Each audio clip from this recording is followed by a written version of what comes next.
Le site naturel qui prélude à l'existence de Bordeaux présente un caractère exceptionnel. Il fait partie du plus vaste ensemble fluvio-maritime d'Europe. La rive droite, dominée par le plateau de l'Entre-deux-Mers, est essentiellement marécageuse. Sur la rive gauche, la terrasse alluviale est coupée par des cours d'eau, des esteilles. Ces derniers se jettent dans la Garonne et sont soumis à l'influence des marées. Les hommes ne choisissent pas de s'implanter ici par hasard. Il s'agit du dernier site au sec avant l'embouchure de l'estuaire, et l'exutoire de l'Esteille leur offre un port naturel permettant d'abriter leurs embarcations et faire du commerce. Sur le promontoire dominant l'Esteille, une forme d'agglomération estimée à 4 ou 5 hectares est attestée au début du VIe siècle avant Jésus-Christ. Dès lors, l'occupation du site par une ville portuaire, donc marchande, sera continue jusqu'à nos jours.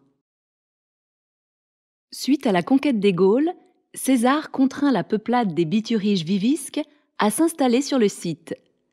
L'agglomération se transforme alors en une ville à la romaine, dont subsiste jusqu'à aujourd'hui le plan en damier. Cette flaque urbaine se densifie rapidement jusqu'au IIe siècle de notre ère. Autour du bassin portuaire intérieur apparaissent entrepôts et marchés. En périphérie se développent des quartiers artisanaux et des nécropoles. Un paysage monumental lié aux fonctions du chef-lieu de cité est partiellement connu. Sanctuaire impérial, forum, temple dédié à la tutelle, amphithéâtre. À la fin du IIIe siècle, la ville se dote d'une enceinte rectangulaire englobant le port d'Esteille. Le rempart exclut le centre monumental antérieur et concentre un habitat dense. À l'ouest, la muraille qui coupe l'Esteille provoque la formation d'un marécage. À la fin du IVe siècle, un groupe de bâtiments associés au pouvoir de l'évêque atteste de l'implantation du christianisme. La ville romaine devient une ville épiscopale, une cité.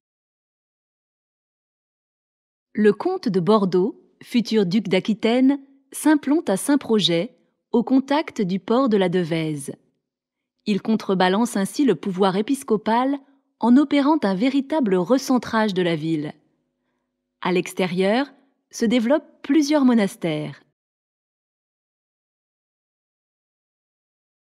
Le Peug, cours d'eau formé aux alentours du Xe siècle, accueille un nouveau port très dynamique qui pallie l'envasement de la Devèze et alimente un nouveau marché.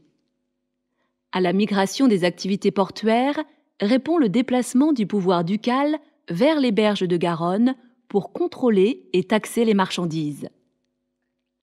Un réseau d'églises paroissiales se constitue. Le vignoble est implanté immédiatement au sortir de la ville. Les vignes, propriété des grandes seigneuries urbaines, sont cultivées par les citadins.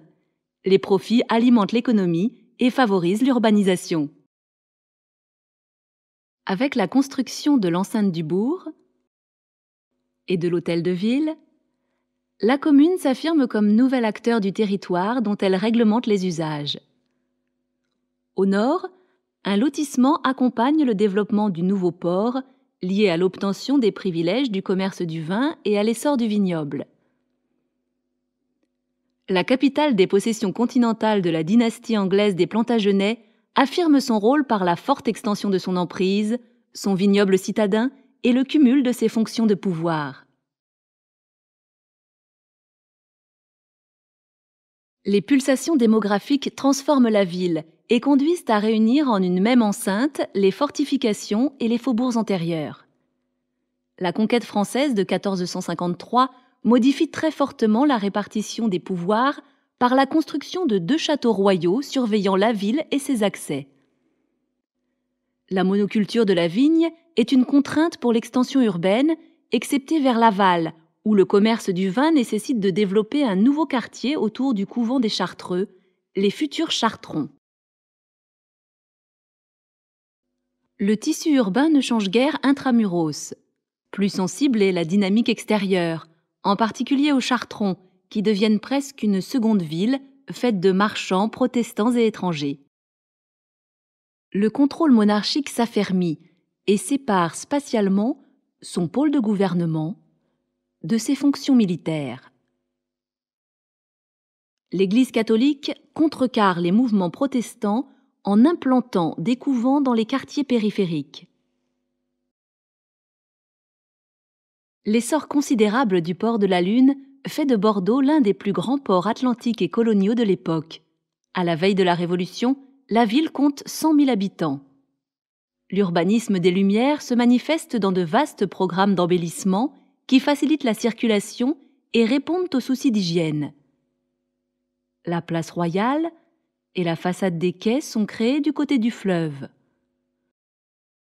De larges cours suivent le pourtour de l'enceinte. Des espaces de loisirs comme le jardin public ou, à la fin du siècle, le Grand Théâtre suscitent, comme le nouvel archevêché, la construction de nouveaux lotissements urbains.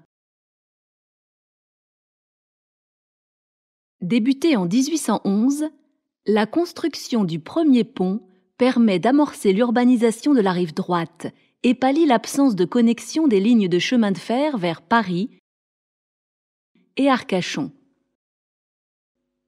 Si le vignoble n'est plus une contrainte à l'extension urbaine, les coteaux de la rive droite et les marais du Nord contiennent encore l'urbanisation.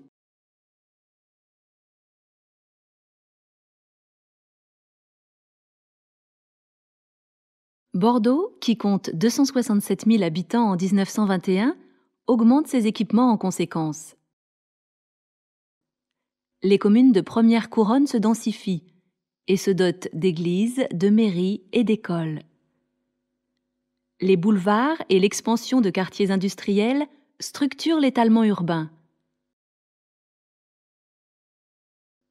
La modernisation des quais et la création du bassin à flot entraînent un nouveau déplacement du port vers l'aval, préfigurant le port autonome de 1924. Le quartier de la Bastide conforte sa vocation de port industriel.